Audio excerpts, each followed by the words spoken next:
வழக்கமாக எந்த விழாவிற்கு வந்து மைக்கை பிடித்தாலும் இயக்குனர் மிஷ்கின் சர்ச்சைக்கு பஞ்சமில்லாமல் கண்டென்ட் கொடுப்பார். அந்த வகையில் மிஷ்கின் மிச்சம் மீதி இல்லாமல் சர்ச்சையை அள்ளி வீச சிவகார்த்திகேயனும் தன் பங்கிற்கு தனுஷை வம்புக்கு இழுத்திருக்கிறார். சிவகார்த்திகேயன் தயாரிப்பில் வினோத்ராஜ் இயக்கத்தில் உருவாகியிருக்கும் கொட்டுக்காளி திரைப்படத்தின் இசை மற்றும் ட்ரெய்லர் வெளியீட்டு விழா சென்னை சத்யம் திரையரங்கில் நடைபெற்றது. இதில் கலந்து கொண்டு பேசிய இயக்குனர் மிஷ்கின் ஒருமுறை வினோத்ராஜை பார்த்தபோது தான் கூழாங்கல் இயக்குனர் என அறிமுகப்படுத்திக் கொண்டார். அப்போது தான் அடுத்த படத்தை தொடங்கிவிட்டதாக கூறிய வினோத்ராஜிடம் யார் இசையமைப்பாளர் என கேட்டேன். அதற்கு இசையமைப்பாளரே இல்லை என கூறியதும் தனது உதவி இயக்குனரிடம் வினோத்ராஜை ஆபாச வார்த்தையால் திட்டினேன் என்றார். யாரா நீ தம்பி அப்படின்னு. சார் நான் தான் சார் வினோத். அப்படின்னா யார்ப்பா? இல்லை சார் நான் வந்து கூழாங்கல். அப்படி ஆமா ஏதோ பேசிக்கிட்டு இருக்காங்க நான் சொல்லுவார். என்ன பண்ண படம் ரிலீஸ் ஆகுதா இல்லையா? இல்லை சார் ஆயிரும் சார். என்ன பண்ண எடுக்கிற?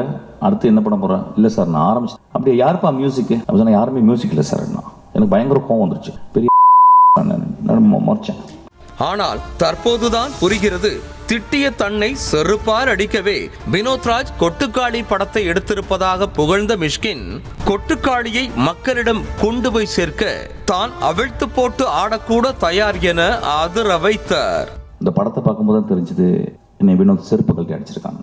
இந்த படம் மக்கள் வந்து எல்லாரும் பார்க்கணும்னா நான் அவுத்து போட்டு கூட நிக்கிறதுக்கு தயாரா இருக்கீங்க. இந்த இடத்துல நான் நிர்வாணமாக நடனமாடினால் யார் பார்ப்பது என சிரிக்காமல் நக்கலடித்த மிஷ்கின், நான் நிர்வாணமாக ஆடினால்தான் ஏன் மிஷ்கின் நிர்வாணமாக ஆடினான், அப்படி என்ன படத்தில் உள்ளது என மக்கள் பார்க்க வருவார்கள் என கூறினார். ஒரு குத்து டான்ஸ் நேக்கட் டான்ஸ் இங்க ஆடலான் இருக்கு. இந்த படத்தை பாருங்க அப்படின்னு. நான் நேக்கட் டான்ஸ் ஆடி நீங்க பாத்தீங்கன்னா என்ன ஆவீங்க? அதை எக்ஸ்ட்ரா போஸ்ட் பண்ணி நீங்க அப்ப அந்த படத்தை போய் பாருங்கன்னு சொல்லலாம்.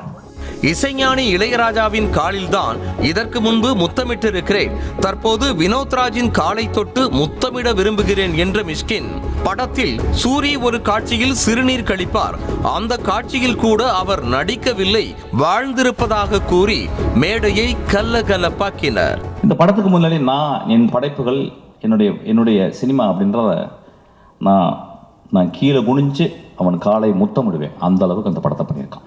உங்களுக்கு ப்ரூவ் பண்ணனா வினோத்தை கூட்டிங்க நின்று அவன் காலை முத்தமிடுறேன். நான் இளையராஜா காலை முத்தமிட்டிருக்கேன். நான் இளையராஜா காலை என்றைக்குமே தொட்டு கும்பிட்டதில்லை. நான் உதட கொண்டு போய் தொடுவேன். ஆக்சுவலி இரண்டாவது மனிதனாக இளையராஜாக்கு அப்புறம் அவன் கால்களை நான் முத்தமிடுவேன். கூழாங்கல் படத்தை சரியாக கொண்டு சேர்க்கவில்லை என நயனை நைஸாக விமர்சித்த சிவகார்த்திகேயன் யாரையும் கண்டுபிடித்து நான் தான் அவர்களை வளர்த்து விட்டேன், நான் தான் அவர்களுக்கு வாழ்க்கை கொடுத்தேன் என சொல்ல மாட்டேன், ஏனென்றால் என்னை அப்படி பழக்கி விட்டார்கள் என மைல்டாக தன் குமுறலை கொட்டினார். கொட்டுக்காளி மாதிரி இன்னும் எஸ்கே ப்ரொடக்ஷன்ஸ்ல இருந்து நிறைய படைப்புகள் வரும். நிறைய இயக்குனரை உங்களுக்கு அடையாளப்படுத்த நான் வந்து யாரையும் கண்டுபிடிச்சி உங்களுக்கு நான் தான் வாழ்க்கை கொடுத்தேன், இவங்களை நான் தான் ரெடி பண்ணேன், அந்த மாதிரிலாம் நான் சொல்ல மாட்டேன். ஏன்னா என்னை அப்படி சொல்லி பழகிட்டாங்க நான் தான் வாழ்க்கை கொடுத்தேன்னு. அந்த மாதிரி ஆள் நான் இல்லை. மெரினா 3, எதிர்நீச்சல் ஆகிய 3 படங்களிலும் வாய்ப்பு கொடுத்தவர் நடிகர் தனுஷ் தான். அவரைத்தான் மறைமுகமாக சிவகார்த்திகேயன் தாக்கி பேசினார் என்று கூறி வரும் நிலையில் ஒரு சிலர் சிவகார்த்திகேயன் தான் சினிமாவில் நடிப்பதற்கு முன்பாக பணியாற்றிய தொலைக்காட்சியை தான் தாக்கி பேசியதாகவும் கமெண்ட்ஸ்களை நிரப்பி வருகின்றனர். செய்திகளை உடனுக்குடனும் துல்லியமாகவும் தெரிந்து கொள்ள சப்ஸ்கிரைப் பண்ணுங்க.